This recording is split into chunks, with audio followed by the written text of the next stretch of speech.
Hello दोस्तों, welcome to my channel just KC explain. Welcome to the world of spycraft. Get down! देख रहा है बिनो, प्रधान जी गुस्सा दिखा रहे हैं। हेलो दोस्त, पहले द सिंपैथाइजर की बात करते हैं फ्रेंड्स। इस शो की शुरुआत में हम एक नैरेटर को देखते हैं जो एक जेल में कैद है और उसे अपनी खुद की स्टोरी लिखने के लिए कहा जाता है। और ये नैरेटर ही इस सीरीज का मेन कैरेक्टर है जिसे पूरी सीरीज में हम कैप्टन के नाम से जानते हैं। इसकी स्टोरी वियतनाम वॉर के आखिरी दिनों में सेट है, जहाँ communist party supported north Vietnam और अमेरिका सपोर्टेड साउथ वियतनाम के बीच में वॉर हुआ था। और ये स्टोरी उसी वॉर के बीचों बीच एक स्पाई की कहानी दिखाती है जो एक कम्युनिस्ट स्पाई है और वो साउथ वियतनाम आर्मी यानी अमेरिका की साइड में एक मोल बनकर छुपा हुआ है और वो साउथ वियतनाम आर्मी के टॉप लेवल के लोगों के इंफॉर्मेशन लेकर नॉर्थ वियतनाम को सप्लाई करता है। लेकिन साउथ वियतनाम के फॉल के बाद उसे रिलक्टेंटली साउथ वियतनाम के लोगों के साथ ही अमेरिका जाना पड़ता है और वहां भी उसे एक स्पाई का काम करना पड़ता है। कैप्टन को अपनी सीक्रेट आइडेंटिटी छुपाने के लिए कुछ बहुत ही भयानक काम भी करने पड़ते हैं जिससे उसके दिमाग के ऊपर इफेक्ट पड़ता है और वो अपने आप को, अपने लॉयलिटी को क्वेश्चन करने लग जाता है। और इसी के साथ इस शो में हम कैप्टन की दोस्ती की कहानी भी देखते हैं, जहां उसका एक दोस्त जिसका नाम है बॉन, जो जनरल की आर्मी का एक लॉयल मेंबर है और सारे कम्युनिस्ट से नफरत करता है, और दूसरा है मन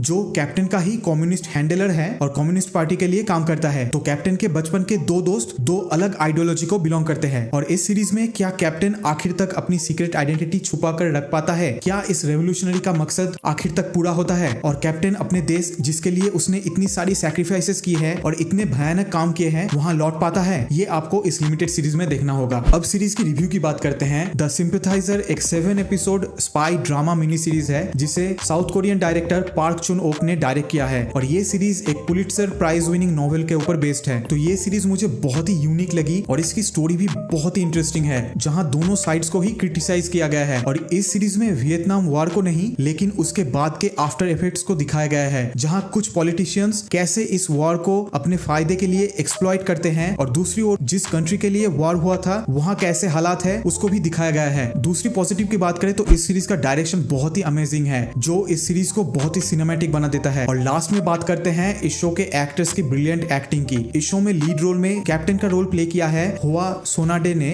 जो एक वियतनामीज ऑस्ट्रेलियन एक्टर है। और इस शो में भी उन्होंने एक ऐसा कैरेक्टर का रोल प्ले किया है जो हाफ वियतनामीज और हाफ फ्रेंच है। उन्होंने इस शो में बहुत ही ब्रिलियंट परफॉर्मेंस दिया है। साथ ही और भी जो वियतनामीज एक्टर्स है सभी ने अपने रिस्पेक्टिव रोल्स में फ्लॉलेस काम किया है जो इस सीरीज को बहुत ही इमर्सिव बना देता है। पर इस शो में सबसे अमेजिंग काम किया है रॉबर्ट डाउनी जूनियर ने, और उन्होंने इस सीरीज में एक नहीं बल्कि कई रोल प्ले किया है जहां he was playing a dude disguised as another dude. और मुझे ये बात भी बहुत ही इंटरेस्टिंग लगी, इस शो में कैप्टन के लाइफ में सभी इंपॉर्टेंट कैरेक्टर्स या फिर जो नेगेटिव व्हाइट कैरेक्टर्स हैं सभी का रोल रॉबर्ट डाउनी जूनियर ने प्ले किया है और वो एकदम लास्ट एपिसोड में जाके क्लियर होता है ऐसा क्यों दिखाया गया है। अब नेगेटिव्स की बात करते हैं तो ये शो बहुत ही स्लो है और मिडिल के एपिसोड्स काफी ड्रैग करते हैं और इसका प्लॉट भी थोड़ा कॉम्प्लेक्स है और इसकी एंडिंग भी मुझे इतनी फुलफिलिंग नहीं लगी। और हाँ फ्रेंड्स, HBO के मोस्ट शोज की तरह ये भी एकदम मैच्योर ऑडियंसेस के लिए है। ओवरऑल द सिंपैथाइजर एक ग्रिपिंग और thought provoking spy drama series है जो वियतनाम वॉर को एकदम अलग तरीके से दिखाती है। हाँ, अगर आप एक action packed spy thriller expect कर रहे हो तो ये शो बिल्कुल मत देखना, पर अगर आप एक slow paced story driven espionage thriller देखना चाहते हो with strong writing and brilliant performances तो ये शो आपके लिए है। और मैं इसे 7.5 आउट ऑफ 10 की रेटिंग दूंगा और 50 से 55 मिनट के 7 एपिसोड के